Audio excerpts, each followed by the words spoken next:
Assalamualaikum warahmatullahi wabarakatuh. Halo guys, kembali lagi bersama saya dan kita akan kembali membahas komentar-komentar yang ada di channel YouTube saya. Jadi saya tuh suka banget gitu membahas komentar-komentar itu ya. Karena saya kan ini adalah channel edukasi. Sehingga saya sebagai tuan rumah yang baik itu harus menjelaskan, mempertanggungjawabkan apa yang saya sampaikan. Jadi kalau mereka kurang jelas, ya saya akan jelaskan. Nah, kalau mereka misalnya belum puas di kolom komentar, hanya berupa teks, karena mereka ditangkap orang itu kan beda-beda.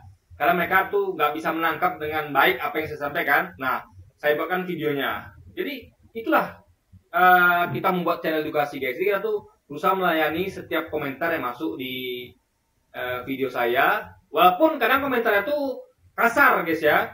Kasar, tidak berakhlak, tapi nggak apa-apa. Yang penting kita tidak membalasnya. Kita membalasnya dengan akhlak. Ketika mereka melakukan sesuatu yang tidak berakhlak, kita balas dengan akhlak, guys. Kita tunjukkan akhlak Islam itu seperti apa. Nah, jadi ini ada namanya Jovandean 5819. Jadi ini di video saya yang bahas bahwa Nabi Isa dan Yesus itu adalah sama gitu kan, atau tidak. Nah, jadi dia bilang begini, guys. Nabi Isa dalam kitabmu tidak sama dengan Yesus. Itu masalahnya. Hahaha. Jadi kerjamu sekarang, kau carilah Injil Isa yang diturunkan kepada Nabi Isa. Nah, ini saya punya analogi, guys. Jadi saya bilang gini. Tadi kadang-kadang ada juga yang salah mengerti ya. Jadi saya akan jelaskan analogi ini. Jadi saya sering analogian begini, guys. Kalian itu ya, teman-teman kita Kristiani, itu ibarat anak SD. Buku pelajaran SD kalian, yaitu Injil, ya tugas kalian menjaganya. Bukan urusan kami, anak SMP. Jadi kami itu, umat Islam itu ibarat anak SMP. Kalian, teman-teman Kristiani, ibarat anak SD. Nah, ini bukan maksud merendahkan, guys ya. Tapi maksudnya adalah urutan. Karena kan setelah diutusnya Yesus, kan baru diutus Nabi Muhammad. Artinya kan SD dulu, baru SMP.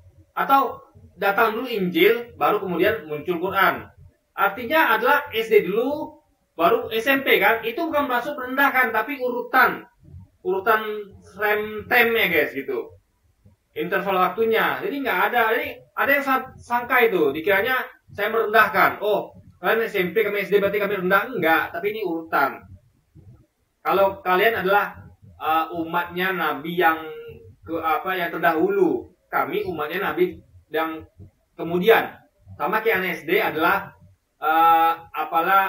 murid yang terdahulu, anak SMP adalah murid yang kemudian gitu. Jadi setelah SD baru SMP gitu kan, setelah Yesus baru Nabi Muhammad gitu, guys.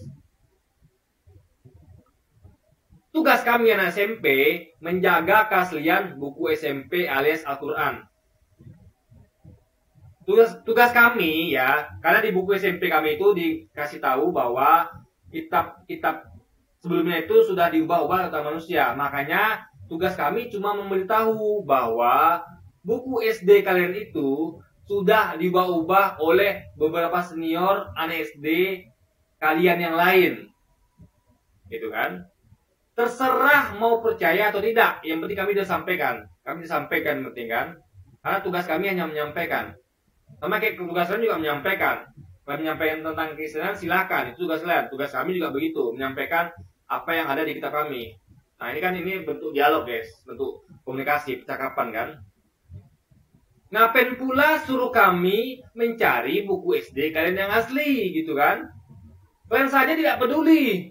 Ngapain pula kami yang peduli gitu kan? Jadi anak SD aja dikasih tahu nih, anak SD, teman-teman kita yang SD ya, buku kalian itu sudah diubah-ubah loh oleh beberapa teman kalian yang jahil. Kami tahu dari mana? Dari buku SMP kami. Di sini diterangkan begitu. Nah, lalu kalian tidak peduli. Lalu mengatakan bahwa anak SMP bohong. Nah, kami kan cuma menyampaikan apa yang tulis di buku SMP kami. Terserah kalian mau percaya apa tidak. Lalu masa disuruhnya pula kami yang nyari? Ngapain coba? Itu urusan kalian. Buku-buku kalian kok. Kami cuma memberitahu gitu kan. Nah, gitu logikanya, guys. Yang penting buku Al-Quran SMP kami telah kami jaga dengan baik dan terjaga keasliannya dan terbukti karena metodologinya bukan ditemukan seperti Alkitab kalian, tapi dihafal dan dicatat dan diwariskan turun-temurun, guys. Jadi itu sangat terbukti keasliannya. Karena sesuatu yang dihafal itu akan susah dipalsukan. Contoh, teks Pancasila. Saya menghafal Pancasila waktu sekolah SMP dulu, guys. SMP saya hafal udah hafal Pancasila. Nah, setelah saya hafal, saya nggak perlu lagi teks Pancasila, nggak perlu karena sudah hafal. Begitu dengan beberapa ayat Quran, saya sudah hafal. Sehingga walaupun saya tidak pegang teksnya, teks Pancasila dengan beberapa ayat Quran, meskipun itu Pancasila teksnya dan ayat Quran itu dibakar, dimusnahkan, tidak ada lagi sisa di muka bumi, saya tidak khawatir karena saya masih bisa menuliskannya persis sama seperti aslinya. Kenapa? Karena saya hafal. Nah, itu adalah semacam cara ultimate yang paling bagus untuk menjaga keaslian, yaitu menghafal. Makanya Pancasila dan Al-Quran itu sangat susah dipalsukan, sangat susah. Karena begitu ada yang coba-coba palsukan, akan ada banyak umat Islam yang menghafal Pancasila, Al-Quran, dan orang banyak penghafal Pancasila itu akan bisa langsung mengetahuinya. Kayak saya nih, ada orang coba memasukkan Pancasila, lalu memberikan kepada saya, bro, ini Pancasila bro, asli. Saya baca, oh enggak, ini palsu ini. Saya tahu yang aslinya di mana. Nah, jadi nggak bisa dilawan kalau metode hafalan, guys. Tapi kalau cuma metode teks bisa dilawan. Contoh, saya tidak hafal Pancasila. Saya cuma bersumber pada buku Pancasila yang saya pegang. Tiba-tiba buku itu terbakar atau hilang.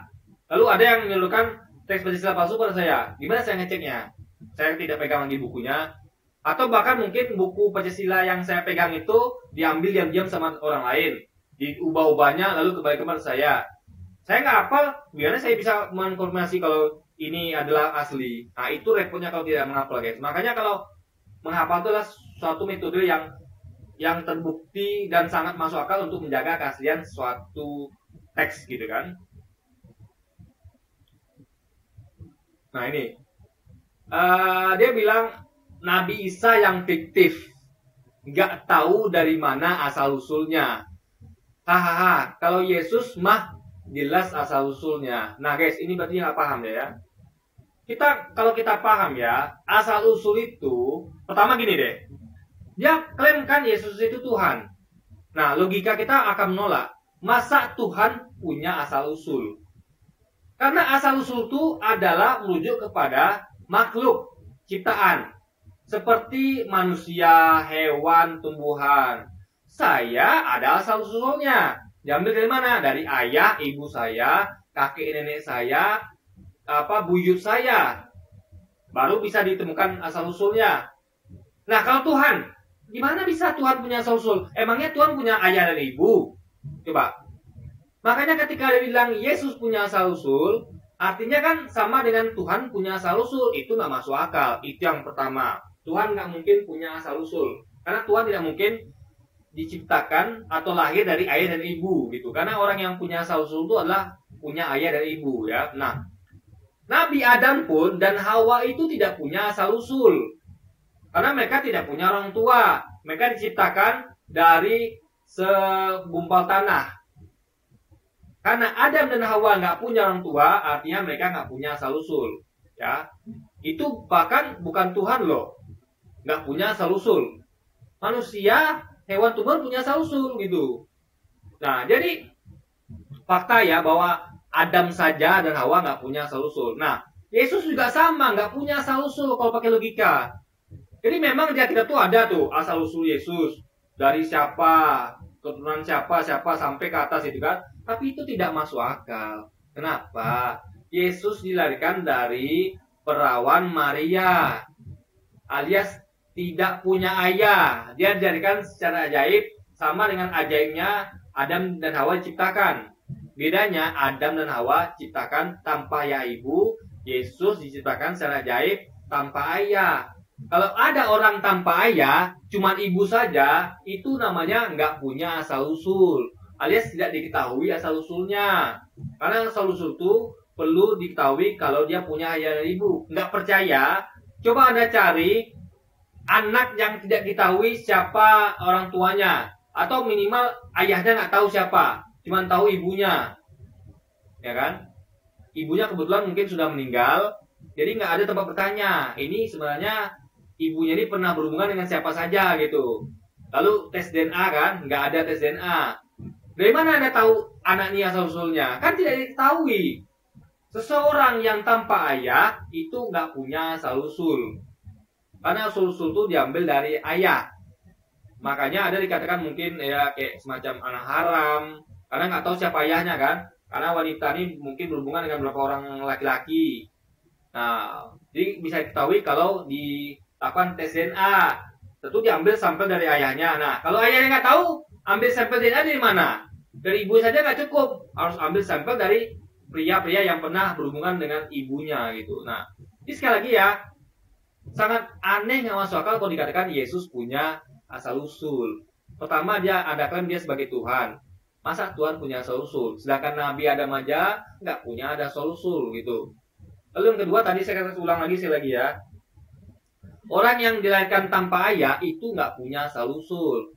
Gitu guys. Karena asal-usul diambil dari garis ayah. Siapa ayahnya, lalu siapa kakeknya, siapa lagi buyutnya gitu.